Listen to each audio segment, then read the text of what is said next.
So, as you could tell, I just got through running across the cornfields with my dogs to come over here on a Saturday and say hi to everybody. So I'll get better at this. We'll get higher quality in the editing room because I do all my own production too. Anyway, again, love you guys. Go say hi to somebody. Just wave at somebody. Start there. Just wave at some people. Younger people, older people. I did that backwards, didn't I? Younger people, older people. Just go out and say hi. Let's start. There was a hashtag that Barbie wants to get started. I'll have to look that up. I'll have to look through some of the old films. We need to be pulling together and discussing these items, and not be afraid to have a dinner. What do they call it? Table dinner, or around the dinner table. Politics is a device to keep this country moving forward. I know that all the people in the middle class want this country to keep moving forward. I also know that the politicians we have currently in place on both sides of the aisle, some way more than others, but we have a situation now where the politicians don't want us to necessarily move forward. They want, and our education and our information to be lower and lower so that they can control more. They have very perfect lives, really. And these are the things we don't understand. You know, we need to really be able to have the courage and have the patience to be looking at our politicians more directly, with more information. As I've said before, we have a utopia coming, and if we don't have control over our politicians, as that utopia comes, then we won't have that utopia. We will be moved into whatever needs that the country has, without the rewards. This middle class of America has been stronger and done more than my own. I know I'm biased, but than any other. As a matter of fact, all the middle classes, around the world, is what the economy is built on, and we have no say at how that money is spent. Good morning. How is everybody today?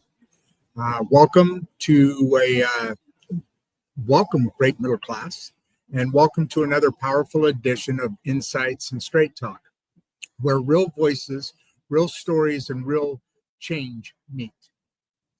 I'm your host, Rod Duff, alongside producer Barbie, and today's show is one of the most important conversations we've ever had. Because what we're talking about isn't just theory, it's transformation in motion. It's the Regeneration School Project, a model. Let me repeat that. It's the Regeneration School Project, a model for rebuilding hope, health, and opportunity in America, starting right here in Main Street, USA. Everywhere you look, people are asking the same question. What happened to the promise of America's middle class? We work harder than ever, yet we feel like we're falling behind. We're surrounded by technology that connects us, yet somehow we've never felt more disconnected. We've built bigger houses, but smaller communities. We've gained access to everything except for peace of mind. But here's the truth. The answer won't come from Washington, and it won't come from Wall Street, and it sure won't come from waiting on someone else to fix it. The answer starts right here where you are, in your home, your school, your community. And that's exactly what we're going to talk about today. The Regeneration School Project was born out of one simple idea. What if we stopped waiting for the system to save us and started building a better one ourselves? It's about more than education. It's about regeneration of minds, of families, of purpose. It's about showing our kids and remembering ourselves that the tools for success aren't hidden somewhere out there. They're right here, inside every one of us. From Mangum, Oklahoma, to small towns with a small town with a big heart, this project is proving something powerful, that you can rebuild a community from the inside out. But connecting what we often separate. Education with wellness, local business with youth leadership. It won't come from Wall Street, and it sure won't come from waiting on somebody else to fix it.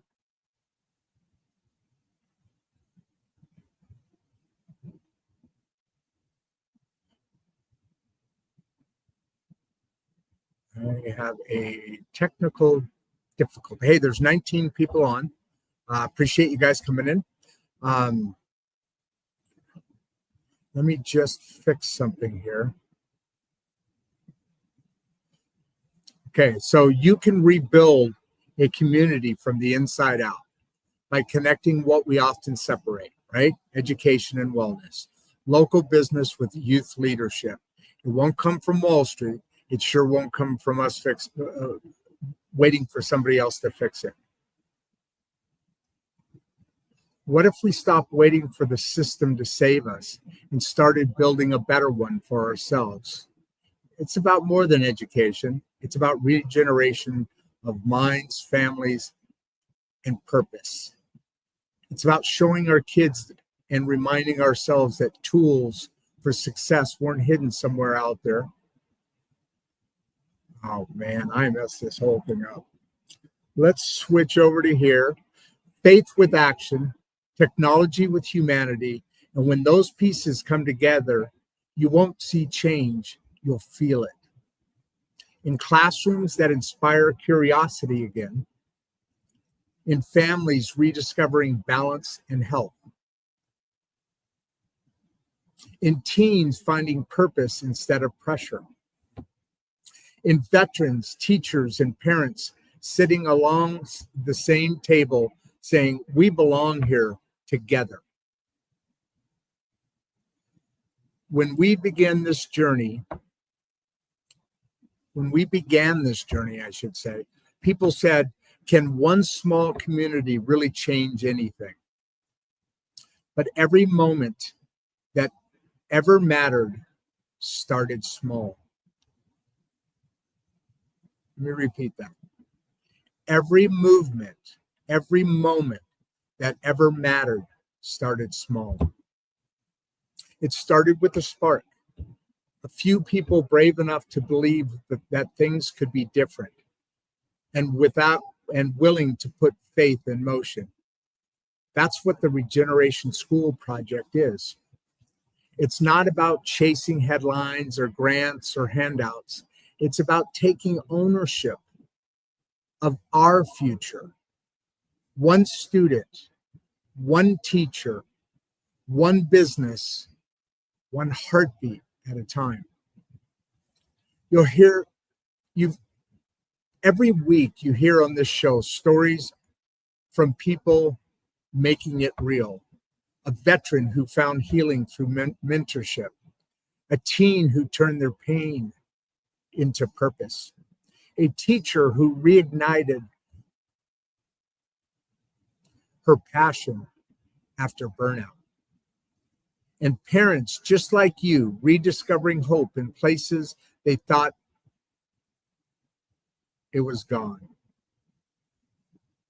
You'll hear how artificial intelligence, wellness science, and community partnerships are coming together, not to replace people, but to empower them.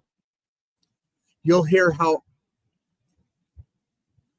because we align technology with humanity and knowledge with compassion, that's when regeneration truly begins. The movement isn't limited to Oklahoma. It's a blueprint for towns and cities all across America. Whether you live in a small farming community or a busy suburb. Oh, oops. I'm having a terrible day here, guys.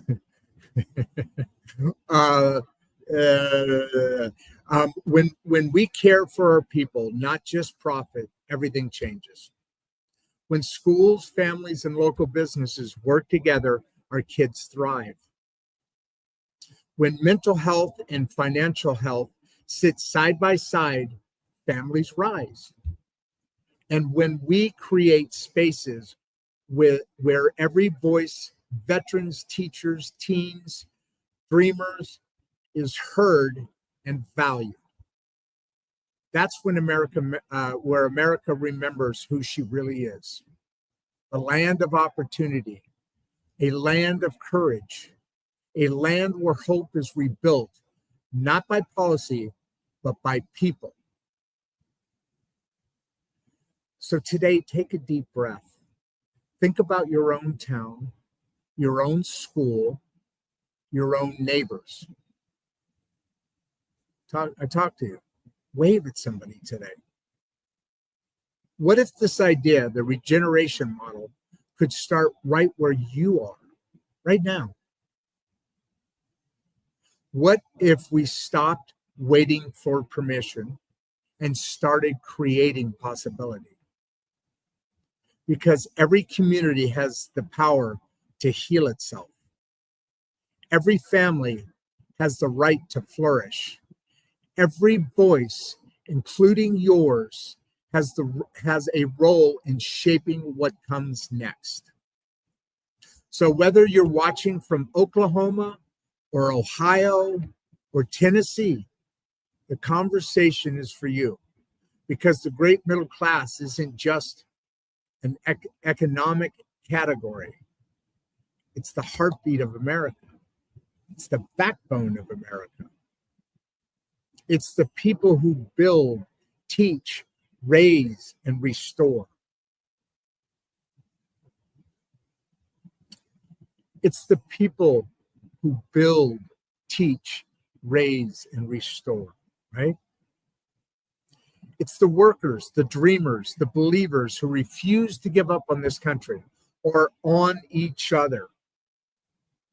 Today's episode, mental health, AI, healing, veterans, teens, inclusive voices live, is more than a broadcast. It's an invitation. Join the movement of regeneration, mind, body, soul, and community, because the future we want isn't out of reach. It's waiting for us to reach together. I'm Rod Duff. This is Insights and Straight Talk. And together with producer Barbie, we invite you to stay tuned, open your heart, and step into the conversation that could change everything. Because it's not just about rebuilding America. I hope this show goes better than this opening.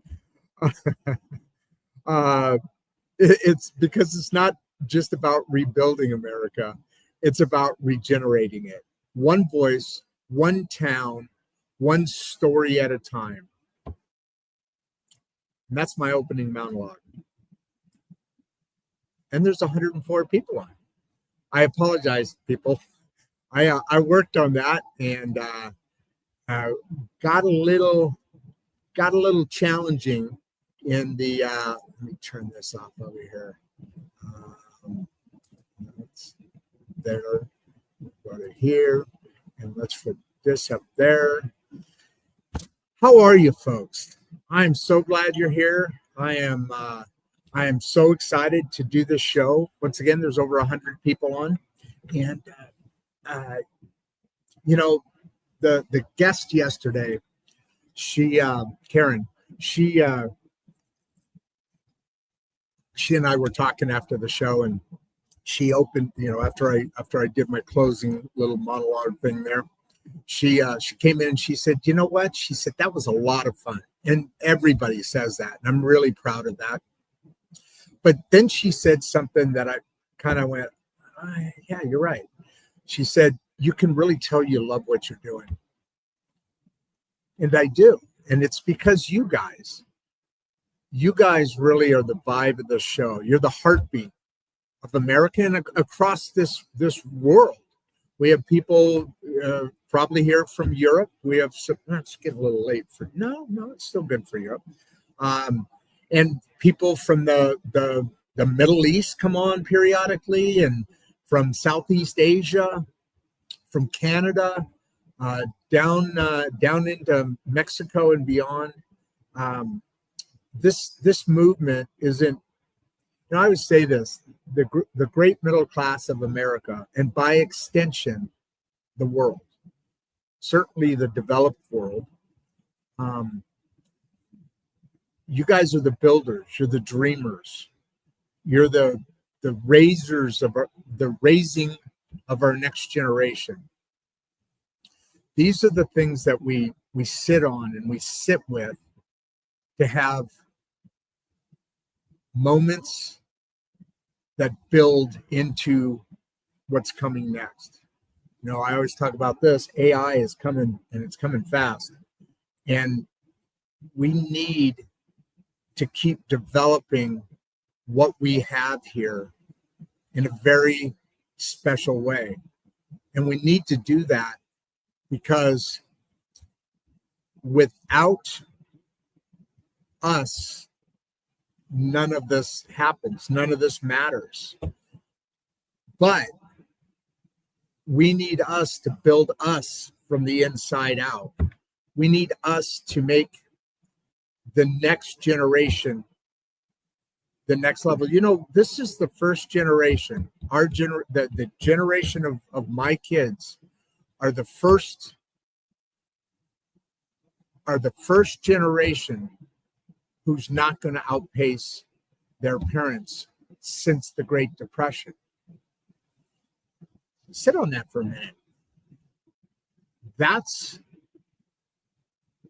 from leadership or lack thereof. With the economy buzzing, but profits going elsewhere. And big business, big corp, usually gets a lot of blame by a lot of people for the greed of business. And first of all, I had a business.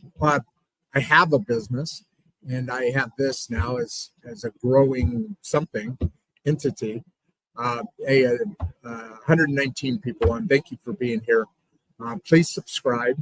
We're trying to get to 10,000. We're right at 9,000. We're right there, and we're kind of stagnant right now. I'd really appreciate if you guys could get us over the top here and get to 10,000. It's just a goal I have. I don't know what that means at the end of the day, because really I need to get to 100,000, right? 1 million, tens of millions of people. This conversation is only at a small piece at this time. You and I need to build this, not for me, not for the show, but for the regeneration of America. It's not about changing America. It's just regenerating it. It's about our school systems, yes, but it's about empowering people for that next generation. I was talking to somebody, we're connected with Leaf Lab or Leaf, and then by extension, Leaf Lab. And we talk fairly regularly, and they talk about pulling versus push education, knowledge, learning, that difference. And that's a really exciting program. And there's others out there very similar to it, because they aren't just teaching the 4 core principles. They're teaching in a way that invigorates kids, that invigorates teachers. I think that's the only thing, the only industry, let's call it, that has almost 160 people on. Come in, warm up your coffee, take a seat, and click the subscribe button, please. The educational system is really the only thing that hasn't evolved like industry has, like people have, like technology has, like the road systems, the car systems, the car technologies, the car safety, all things, airplanes, everything you can think about, space travel. These things evolve, and our school system is. My son said it once best on this show: is the school system's broken, right? The educational system's broken, and that it's broken for many reasons. Poor leadership, poor design, all sorts of things. But it's broken because it isn't keeping up with what the human experience needs, what the next generations need. It's broken because it doesn't satisfy the educational needs of a population that's far beyond what the school system can teach. And that's why I want that fifth. That's why the fifth, almost 200 people on. Welcome. Please subscribe. The educational system needs, like I said, it's not capable at this point of teaching people, the humans of our next generation. By the time a kid is 10, they're probably outpacing everything else that the educational system, at 10, they should be learning this much more than they are now. Educational system's really slowing people down. And I think that's the fault of what the educational system's goals have turned into. I think the peak of the educational system was probably in the 50s, somewhere there, right? Where the human population was gaining from the educational system much better than it is today. At best, you're getting an okay education, right? You're getting some sort of knowledge. You're gaining some sort of experience. But these new school systems that are out there, like Leaf Lab, for instance, they're not only providing a new way of learning, which empowers kids, but they're also digitally creating a footprint of all your educational prowess. You know how you have a resume, right? Your work resume. I've worked here, I've worked here, I've worked here. So think of it this way. You know how in medicine, medicine's another thing that's developed, and that's got its own things, but that's another story for another day. Well over 200 people here, and appreciate you being here, man. Got a couple questions coming in. We'll get to those in a little bit, but it's a very frustrating. Well, let me go back to the medical. So you know how your records are on my admin or some sort of digital system that has all your health records, all your X-rays, all your visits with the doctor, all your medications that you have had throughout your life. They're developing a system, or there is a system being developed to where your entire educational system will follow you around and be added to your work system. So it'll be an education and work digital footprint. Imagine this, the Regeneration School Project. So right now, kids go into kindergarten, they go into first, they go into second, they go into third, fourth, fifth, sixth, seventh, eighth, ninth, 10th, 11th, 12th. And they learn what the school system is able to teach them at this time. Just picture a moment in time when that child going into kindergarten is already starting not only the very simplest math, the very simplest English, the very simplest history lessons, then the very simplest regeneration, the very simplest life, how to prepare for life. And then not only that, but you have a system like the medical system that I talked about that follows you around and it tracks. So you've got counselors that input not only what you're learning, what grades you've taken, but also what your interests are, what direction you're headed. Meaning, I use this example. I'm not a big fan of any educational system necessarily that's out there. I think, and I don't know a lot about other countries exactly, but in other parts of the world, by high school, you're already actually way before high school, you're already being directed by what interests you are, how you're made, what makes you, what interests you. For example, a child who's an athlete, more athletic, starts moving down that lane that has more education built around your interests. So it's a push educational system versus pulling stuff out of people. They're pushing it through, and imagine if you take a couple generations, right? But imagine if you were literally having that additional life.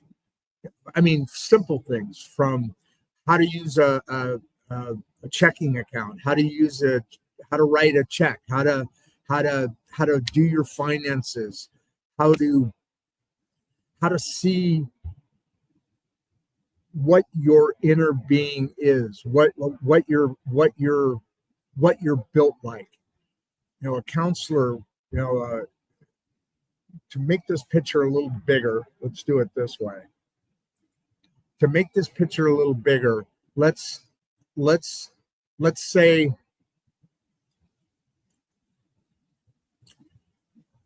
you have, what do you got, 6 periods in school, something like that, 6, 7 periods, depending on if you have sports or whatever going on. One of those periods each day is that 5th core subject. And just like you don't take the same math classes subject every day, each day is a different subject within chapter 1, chapter 2. In English, read this and have a report on it by Friday. That same system can be built right into a period in school where you're working on this month we're going through finances, and you're learning those things and you're actually doing those things. I know parents that homeschool their kids, and we had as a matter of fact, we had a guest on our show. It's a couple months back, several months back now, who homeschools her children, and she's an author, and she's a coach, and she has her own outside the family activities, but she taught her children this kind of program, and by 5 and 9 years old, they had already started their own businesses. Her and her husband, they don't pay for their kids' clothes. They don't pay for their kids spending money. They don't tell them what they can spend money on. There's questions, of course, they're parenting, but what they do is they built their children to build a business. Emma Lynn was talking about her business. She's 16 and she sells little cakes at her school. And the ability for learning, the minds of today. I wonder if we really look back at. I always heard the study, this data, that we only use 10% of our brain's capacity, which is probably true. But I wonder if that study came through again in today's world, in the world of the kids of today and beyond. I wonder what that percentage would be. Somehow now it's not going to be like 50% or anything, but I believe that there's so much capacity that's being wasted through our educational system.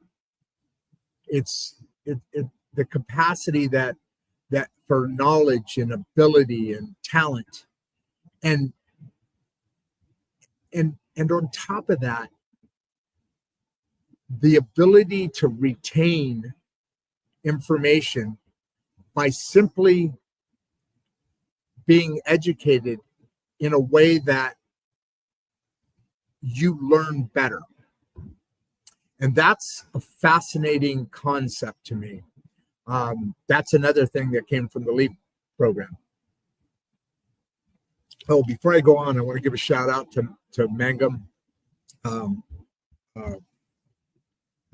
Mangum Library, City Library. As you know, this is one of their studios, where we're gonna have. Right there, you see that chair? That's the unknown teenager. That represents, at some point when we're up on the stage, that chair will be gone, and we'll be sitting side by side with Emma and you folks. So big shout out and thank you for everything: the hospitality, the space, the support, the sponsorship of the Mangum City Library. Thank you guys. And Joe, the director here, and his wife, awesome people. They're the reason we're still moving along here, so let me get a couple questions in here. Let's see. Gerard, how can more communities join the Regeneration School Project? Oh man, that comes straight out of my opening monologue there. Stop asking permission. Just start building yourself. Start building within yourself, and then from there, within your family, and talk to neighbors, and eventually the Regeneration School Project is built to be scaled. So Mangum is small enough to be able to organize it, and yet it's big enough to have wings. From community to community is where we drive our message forward. But beyond that, or before that, come here on this show, talk to others about this show. Check out our in the description. There's a free link to my newsletter. Join the newsletter. These are all what I'll call watch parties. That phrase has been coined for something else a long time ago. In the intro, I think I still have on there the reference to producer Barbie wanted to start a hashtag watch party, and that idea, at least for me, started from politics and having the problem of the wrong leadership. And honestly, right now, I think the current administration is the closest thing to giving us that, for us getting that voice back.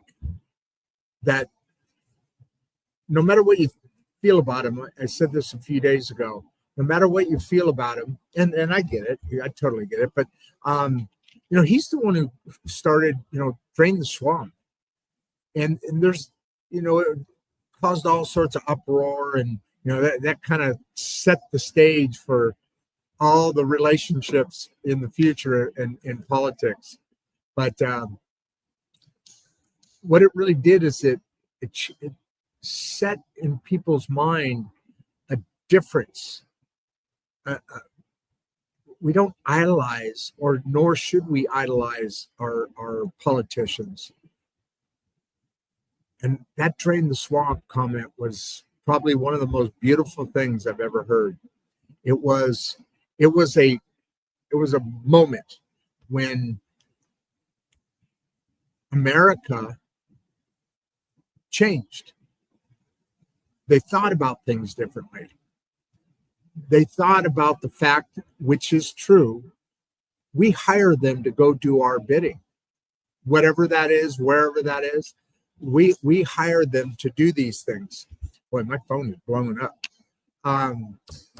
So how can more communities join the Regeneration School Project, Gerard? Well, there's a lot of work, but you can get a hold of Leaf Lab. There's a school community that's already established. They have a pilot program. They're a little ahead of me, and we're kind of passing the baton back and forth here. But they have a pilot program in the Naperville School District, where I come from, just totally by coincidence. They started this year, where it's into the school system. So it's happening. The Regeneration School Project is happening. It's moving forward. It's building, and it's critical that it happens, because without a dramatic change, everything we talked about, without a dramatic change in the school system, it's only going to get worse. I mean, think about AI and how much more developed our children are becoming every single day. And we have schools closing and more. But at the end of the day, it's a really difficult place that we're in, because the Regeneration School Project will take a generation to really impact the world. And that's what this is built for, is to impact the world, because there is a utopia coming. We are a human species. We are developing. And we're developing at a pace that AI is keeping up with. Our school system is a weight pulling us back. And those two worlds, instead of AI following and pushing the human race, the human species, the human experience. It's not here to replace you. It's here to empower you. School's the other way around. It's not here to empower you. It's here to teach you how to take a test. It's very inadequate. It's very broken. It's very sad. And it's got to be changed. So Gerard, great question.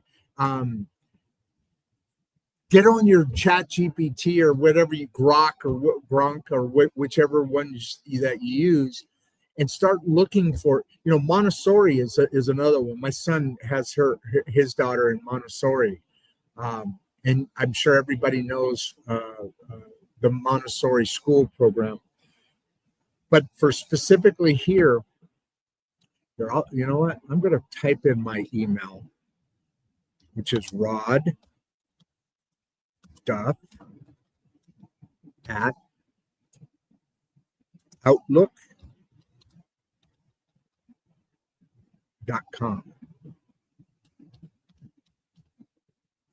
Did I write that right? Rod Duff at outlook.com. Email me. I've got a lot of information, and email me if you want some of that information. If you want some ideas, if you want to collaborate, that's how we can build. I'm still working here for the pilot program, and so there's evolution that'll come from it. But that's the direction we're working towards. Here is my email. I won't leave it up, but let's go to, thank you, Gerard. I appreciate that. Richard, what inspired this powerful movement to start in Oklahoma? Great question. Couple of reasons. I'm a lot closer to my kids is why I started here. And I'd never lived in a small town. And for me to be authentic about middle America, about the great middle class, I have to be in it. I have to live it. And I want to. I've never lived in a small town, and I love this. It's so different. I remember when early on, all throughout my sales career, my machinery business, and before, I've always done sales. I'd fly or I'd drive, depending on where, because you go out and you see your customers. And I would go through not when I flew, obviously, flyover towns. I would drive through communities and always wonder what it was like, what the people were like, what they were thinking, what their lives were like, any different than my own, meaning small town, couple thousand people. I've been through towns with 100 people. There's a dichotomy there that doesn't exist in other places, and vice versa. And so Oklahoma, I did some research. I said, okay, I want to be in this area. Oklahoma's perfect for what my goal is for the show, or basically living in middle America, right? In the middle class, in the rural area. The next town from here is like 25 miles or 27 miles, I think it is, through farm country and roads, and the Granite State Park, which is awesome. And there's lots of beautiful country in the areas in this state. Beautiful country, beautiful topography. A word that is very important to producer Barbie, and she knows what I mean by that. But at the end of the day, we have, let's go over here. We have so much opportunity to be something more.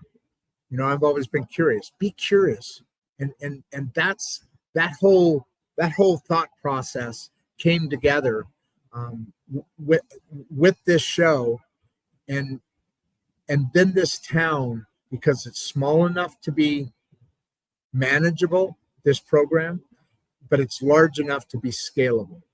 And it's the seat of Greer County, and that means it's got a little bit of power, right? So there's a little exposure there that I wouldn't have in other situations. So the movement started in Oklahoma because of all of those factors. It came together, and I visited many places, and even Mangum is the same thing. It's here because of those reasons. I've never lived in Oklahoma. It's not Texas, right? It's different. It's interesting when you go and you see like let's go to let's start here. Oklahoma, a little bit different than Texas. Oklahoma's a little bit different than New Mexico. Oklahoma's different than Arizona, and then you go beyond. But it's funny how between those states they're similar, but to different degrees of each. It's almost like Texas. Texas is Texas. Oklahoma's Texas light. New Mexico's is Oklahoma light with a little flavor. And then Arizona, I think, is like 2% milk. It's compared to, say, Oklahoma. And then you get into other parts of the country, and they're all completely different from each other, right? So you have the interesting places that have interesting paths that created an interesting society of people. That's fascinating to me. And Oklahoma met all the bills, checked off all the things for me of what I wanted to experience. And this Regeneration School Project, to add a little bit of a twist, first of all, Oklahoma's really in school system is not strong as it has been. But Oklahoma is also very dedicated to their school system and developing things that work in a way that help improve their school system. So more open than than most other states, let's say, or at least other states. So all those things came together and really pulled together as I was looking. And then as I went across the state, and I'm looking at houses and communities, places to live. And when I got here, it's that vibe, it's that feeling. Nicest people in the world, big hearts, and big problems, but great people. I think that's the best way I can answer that question, Richard. Thank you very much for it, by the way. Brandon Turner, TT, is this model already showing results in other states?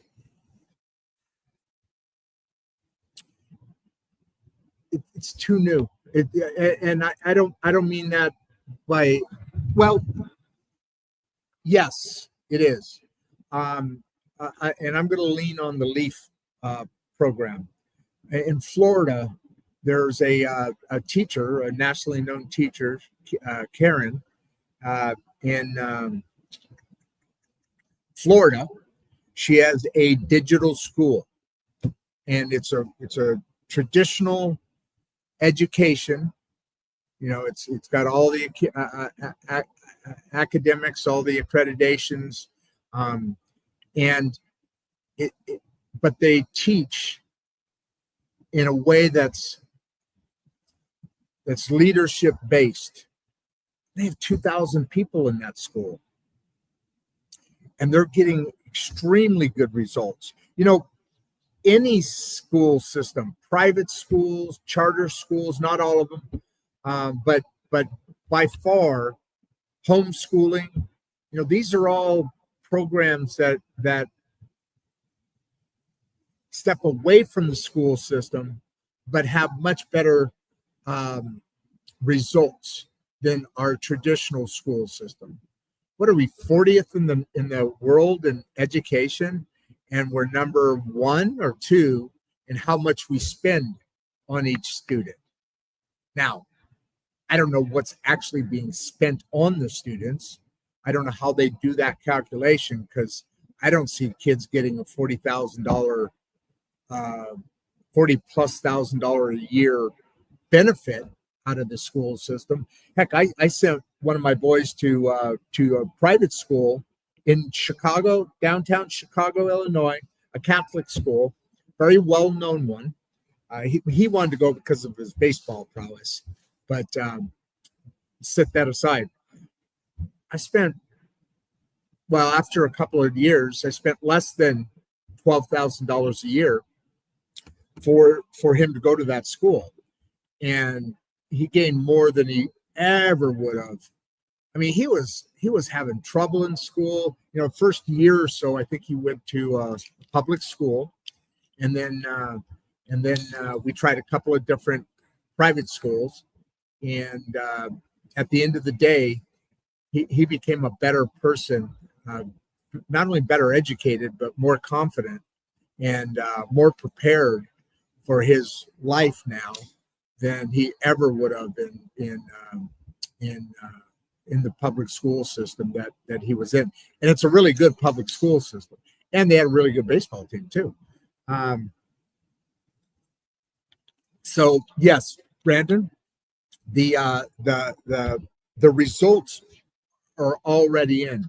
The regeneration specific program is a little bit different in that we're not starting a school outside of the traditional school system. We're bringing it into the traditional school system and then buffering it out within that system. And I just keep plugging along and working through it. So Brandon, thank you very much. Kenneth, how can healthcare providers collaborate with local educators here? That's interesting. Let me think about this question, Kenneth. How can healthcare providers collaborate with local educators here?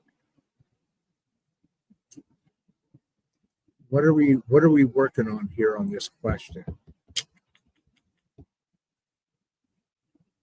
Well, if you're talking about what I talked about in the opening, which I think you are here.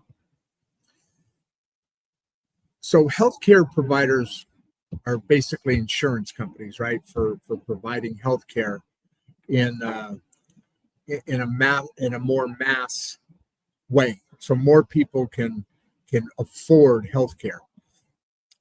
I think healthcare started in the 1800s, if I'm not mistaken, by an insurance company, or an investment company, a banking company. But what I think you're talking about here, Kenneth, is that example that I gave, where your health records follow you through the